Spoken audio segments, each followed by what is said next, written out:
Welcome to my class. हम पढ़ रहे हैं क्लास 10 की मैथ्स चैप्टर 3 पढ़ने वाले हैं। चैप्टर 1 और 2 के सारे वीडियोज़ इस चैनल पर आपको मिल जाएंगे, आप चैनल में जाके देख सकते हैं। तो अब स्टार्ट करते हैं चैप्टर 3। चैप्टर 3 का नाम क्या है? Pair of linear equations in two variable. Pair of linear equation in two variable. तो बिल्कुल भी नहीं घबराना है, बिल्कुल भी नहीं घबराना है। Pair of linear equation in two variable. पिछले चैप्टर में, चैप्टर 2 नंबर में, आप लीनियर इक्वेशन, लीनियर पॉलिनोमियल, पिछले चैप्टर में क्या क्या पढ़ चुके हैं आप लोग? Linear polynomial, quadratic polynomial, cubic polynomial. Linear polynomial क्या रहता था? लीनियर पॉलिनोमियल क्या है? ax plus B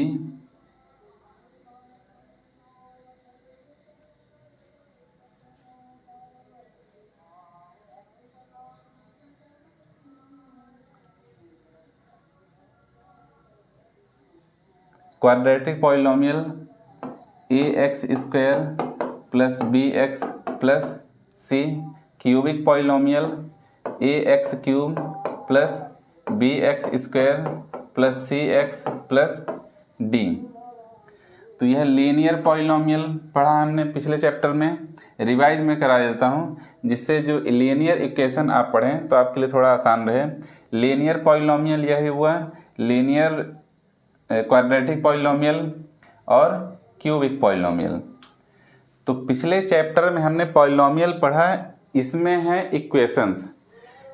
same word है लीनियर पॉलिनोमियल पिछले चैप्टर में, और इसमें क्या पढ़ने वाले हैं? Linear equation.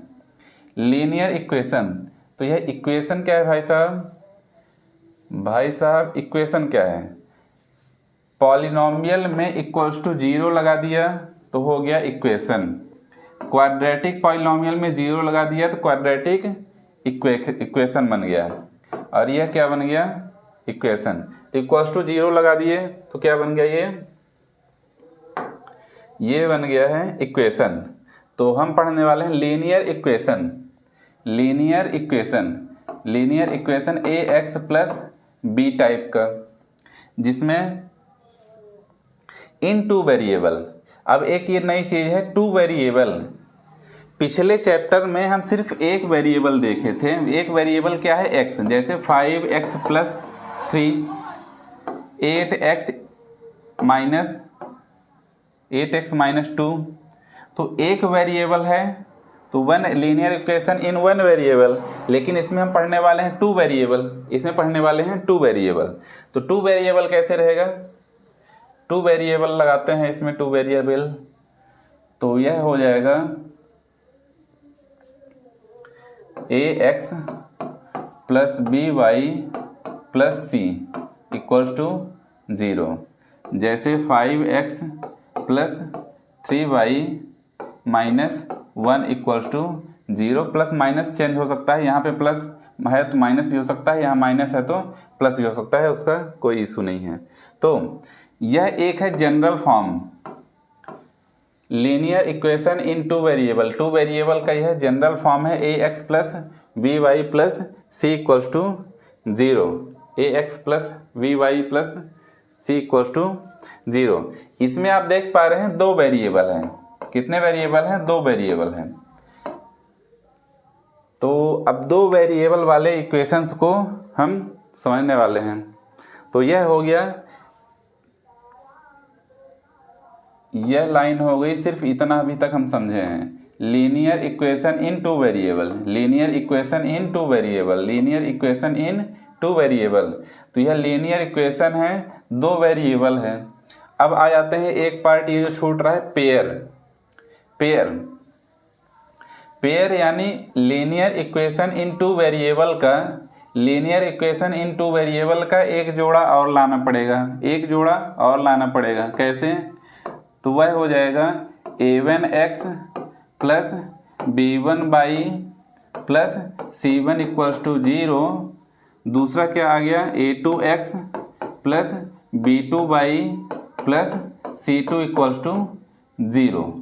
अब ये पूरी लाइन इसमें कंप्लीट हो चुकी है, यह पूरी लाइन इसमें कंप्लीट हो चुकी है। पेयर ऑफ, यह क्या हो गया, पेयर ऑफ क्या हो गया, यह pair of linear equations in two variable, pair of linear equation in two variable. तो यह हो बन गया पेयर, पेयर बन गया, लीनियर इक्वेशन है ही और विद टू वेरिएबल, दो वेरिएबल के साथ। तो यहाँ पे pair of linear equations in two variable आप लोगों को समझ आ जा चुका होगा। अब आगे चलते हैं। तो अब आ जाते हैं टाइप्स ऑफ सॉल्यूशन में।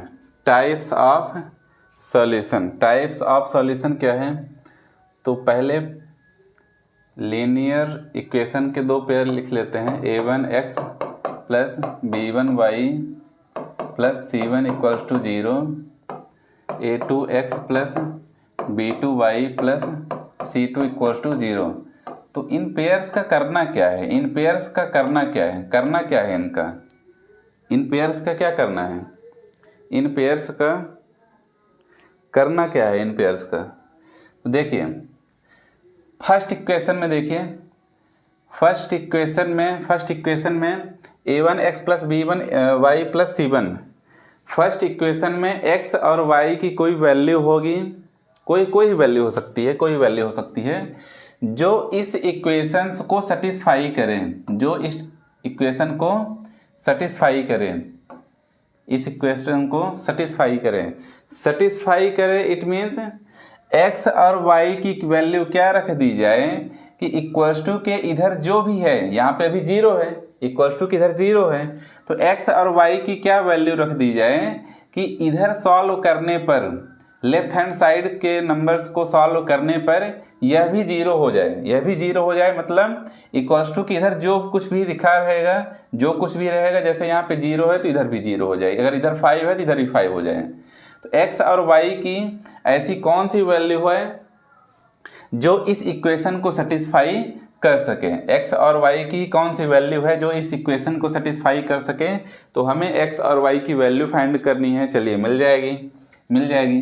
तो x और y के ऐसे बहुत सारे नंबर्स होंगे जो इस इक्वेशन को सेटिस्फाई कर सकें, x और y के ऐसे बहुत सारे नंबर मिल जाएंगे कि जो इस इक्वेशन को सेटिस्फाई कर सकें। जैसे जैसे जैसे कुछ ले लेते हैं, सिंपल्स ले लेते हैं, x plus y plus 2 equals to 0, plus 2 equals to 0। तो x और y की वैल्यू क्या हो जाए कि इसको सॉल्व कर लें, तो x की जगह पे लिख सकते हैं -1 प्लस y की वैल्यू मान लीजिए है -1 प्लस 2 इक्वल्स टू 0, ये हो जाएगा -2 प्लस 2 इक्वल्स टू 0। इस तरीके से x और y की बहुत सारी वैल्यू हैं, x और y की बहुत सारी वैल्यू हैं जो इस इक्वेशन को x और y की बहुत सारी वैल्यू हैं जो इस इक्वेशन को सेटिस्फाई कर सकें। चलिए कोई दिक्कत नहीं, यहाँ तक तो कोई दिक्कत नहीं है, कोई प्रॉब्लम नहीं है। लेकिन जो नंबर x और y की जो वैल्यू इस इक्वेशन को सेटिस्फाई कर रही है, तो क्या जरूरी है कि वह x और y की वैल्यू इस इक्वेशन को भी सेटिस्फाई करे। x और y की जो वैल्यू इस इक्वेशन को सेटिस्फाई कर रही है, तो यह जरूरी नहीं है कि इसको भी सेटिस्फाई करे। हो सकता है कि कर भी दे, यह भी हो सकता है कि ना करे, यह भी हो सकता है कि ना करे। तो कंडीशंस, कुछ कंडीशंस अप्लाई हो रही हैं, कुछ कंडीशंस अप्लाई हो रही हैं। तो ए बी सी तीनों के नंबर पर आधारित है। तो अगर देखते हैं a1/a2, ऐसा करते हैं a1/a2 इक्वल्स टू b1/b2। पहले मैं लिख लेता हूं, उसके बाद आपको अच्छे से समझाता हूं। c1/c2 a1/a2 equals to b1/b2 equals to c1/c2। तो पहली कंडीशन क्या है, पहली कंडीशन ये है कि हो सकता है कि a1/a2 कंपेयर करना है A1 upon A2 B1 upon B2 के बराबर ना हो। पहली कंडीशन क्या है कि A1 upon A2 B1 upon B2 के बराबर ना हो। तो जब बराबर नहीं रहेगा तो पहला सॉल्यूशन निकलेगा। पहला सॉल्यूशन क्या निकलेगा? पहला सॉल्यूशन क्या निकलेगा? Unique solution. पहला सॉल्यूशन क्या निकलेगा? यूनिक सॉल्यूशन, यानी सिर्फ एक ऐसा वैल्यू होगी, एक ऐसी एक्स और वाई की एक ऐसी वैल्यू होगी, कुछ ही हो सकता है, 5 0 हो सकता है, 1 3 हो सकता है, कोई भी हो सकता है। एक्स और वाई की सिर्फ एक ही वैल्यू होगी जो इन दोनों इक्वेशन को सेटिस्फाई करेगी, जो इन दोनों इक्वेशंस को सेटिस्फाई करेगी। पहली कंडीशन में क्या होगा? पहली कंडीशन में क्या होगा? पहली कंडीशन में जब A1 upon A2 B1 upon B2 के इक्वल नहीं रहेगा तो यूनिक सॉल्यूशन निकलेगा, जिसमें x और y की एक ही वैल्यू रहेगी जो इन दोनों इक्वेशन को सेटिस्फाई करेगी। ठीक है, समझ में आ गया? इतना समझ में आ गया। चलते हैं, दूसरा कंडीशन क्या हो सकता है कि A1 upon A2 B1 upon B2 के इक्वल रहे। A1 upon A2 B1 upon B2 के इक्वल है, लेकिन C1 अपान C2 के इक्वल नहीं है। तो इस केस में क्या होगा? इस केस में क्या होगा? नो सॉल्यूशन होगा। जब A1 upon A2 B1 upon B2 के इक्वल है, लेकिन C1 अपान C2 के इक्वल नहीं है, तो इस केस में कोई भी सॉल्यूशन नहीं निकलेगा। इसका मतलब क्या है? कोई सॉल्यूशन नहीं निकलेगा। नो सॉल्यूशन मीन्स यह है कि x और y की ऐसी कोई भी वैल्यू नहीं है जो इन दोनों इक्वेशन को सेटिस्फाई कर सके। x और y की ऐसी कोई भी वैल्यू नहीं है जो इन दोनों इक्वेशन को सेटिस्फाई कर सके। तो थर्ड कंडीशन क्या है? थर्ड कंडीशन है कि जब A1 upon A2 B1 upon B2 के इक्वल है और C1 अपान C2 के भी इक्वल है, यानी तीनों इक्वल हैं तो क्या होगा? इनफाइनाइट सॉल्यूशन, यानी बहुत सारे solutions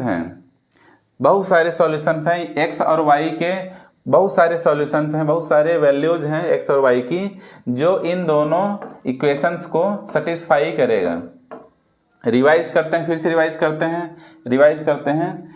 A1 upon A2 B1 upon B2 के इक्वल नहीं है तो सिर्फ एक सॉल्यूशन निकलेगा।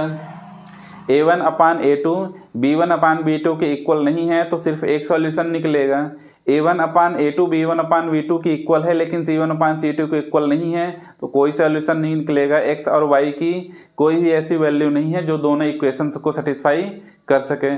थर्ड कंडीशन क्या है? A1 upon B2 equals to A1 upon A2 equals to B1 upon B2 equals to C1 upon C2, यानी तीनों इक्वल हैं। इस केस में क्या होगा? बहुत सारे सॉल्यूशंस निकलेंगे। ये सारे नाम मैं इसलिए यहाँ पे लिखा हूँ कि बुक्स में आपको कई जगह पे ये सारे नाम देखने को मिलेंगे, तो ये एक ही हैं। कहीं पे अगर लिखा है इंटरसेक्टिंग लाइन तो यूनिक सॉल्यूशन ही है।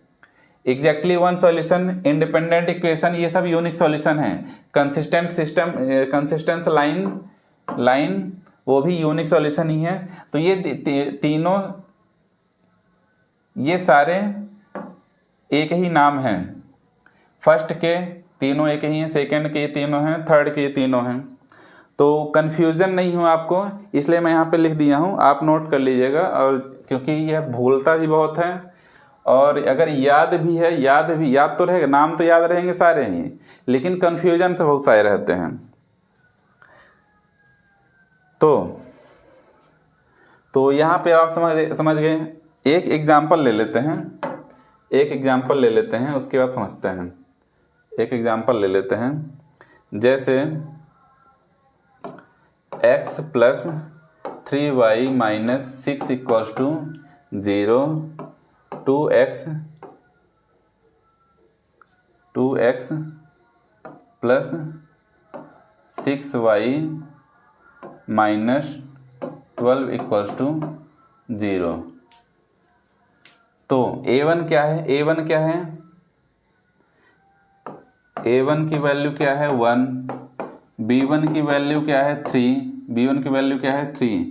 और C1 की वैल्यू क्या है -6, A2 की वैल्यू क्या है 2, B2 की वैल्यू क्या है 6, C2 की वैल्यू क्या है -12, C2 की वैल्यू क्या है -12। तो यहाँ पे फाइंड कर लेते हैं A1 upon A2, A1 upon A2, A1 upon A2 क्या है 1/2, B1 upon B2, B1 upon B2 क्या है 3/6 इक्वल्स टू 3 1 जा 3, 3 2 जा 6, 1/2, C1 upon C2, C1 upon C2 equals to -6 upon -12 equals to 1/2। अब यहाँ पे देख सकते हैं A1 अपान A2 की वैल्यू 1/2, B1 अपान B2 की वैल्यू 1/2, C1 अपान C2 की वैल्यू 1/2। तीनों की वैल्यू क्या है सेम है, तीनों की वैल्यू क्या है सेम है, इसलिए थर्ड सॉल्यूशन निकलेगा। इसमें हमें बहुत सारे सॉल्यूशंस मिल जाएंगे। तो इसमें हमें बहुत सारे सॉल्यूशंस मिल जाएंगे क्योंकि A1 upon A2 equals to B1 upon B2 सभी की वैल्यू 1/2 है। तो अभी तक आप लोगों ने देखा कि अगर इक्वेशंस दिए हुए हैं, लीनियर इक्वेशंस दिए हुए हैं दो पेयर, तो उसमें कब एक सॉल्यूशन निकलेगा, कब कई सारे सॉल्यूशन निकलेंगे और कब कोई सॉल्यूशन नहीं निकलेगा। तीन कंडीशंस आप लोग यहाँ पे समझ चुके हैं, ठीक है। अब आगे क्या है, आगे सॉल्यूशन कितने निकलेंगे, कैसे निकलेंगे, यहाँ पर 4 मेथड दिए हुए हैं, 4 मेथड दिए हुए हैं। सॉल्यूशन सब निकालना है। अभी तक तो हमने पता किया कि कितने सॉल्यूशन निकलेंगे। अब कितने सॉल्यूशन निकलेंगे बार बार पढ़ रहे हैं कि एक सॉल्यूशन निकलेगा A1 upon B2 is not equals to B1 upon B2। तो एक solution A1 upon A2 equals to B1 upon B2 is not equals to C1 upon C2, कोई सॉल्यूशन नहीं निकलेगा। A1 upon A2 equals to B1 upon B2 equals to C1 upon C2, बहुत सारे solution निकलेंगे। तो अभी तक बार बार हम लोग यही पढ़ रहे हैं कि इसमें इतने सॉल्यूशन निकलेंगे, इसमें इतने सॉल्यूशंस निकलेंगे। तो सॉल्यूशंस निकलेंगे कैसे वो यहाँ से डिसाइड होगा, यहाँ से पढ़ेंगे। पहला है ग्राफिकल मेथड, दूसरा है सब्स्टिट्यूशन मेथड, थर्ड है एलिमिनेशन मेथड, फोर्थ है क्रॉस मल्टीप्लिकेशन। क्रॉस मैं इसलिए कर रहा हूँ कि क्रॉस मल्टीप्लिकेशन हम लोग आपके सिलेबस में नहीं है, क्रॉस मल्टीप्लिकेशन आपके सिलेबस में नहीं है।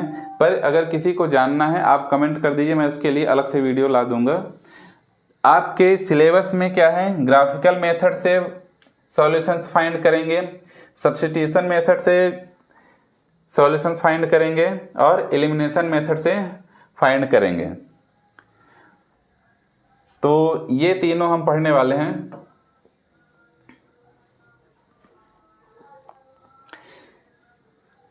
अब आगे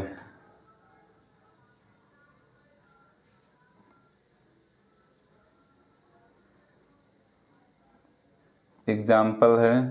चलिए इंट्रोडक्शन पार्ट आपका यहाँ से खत्म हो चुका है। इसके बाद चैप्टर में आएंगे, चैप्टर 3.1 हम पढ़ेंगे।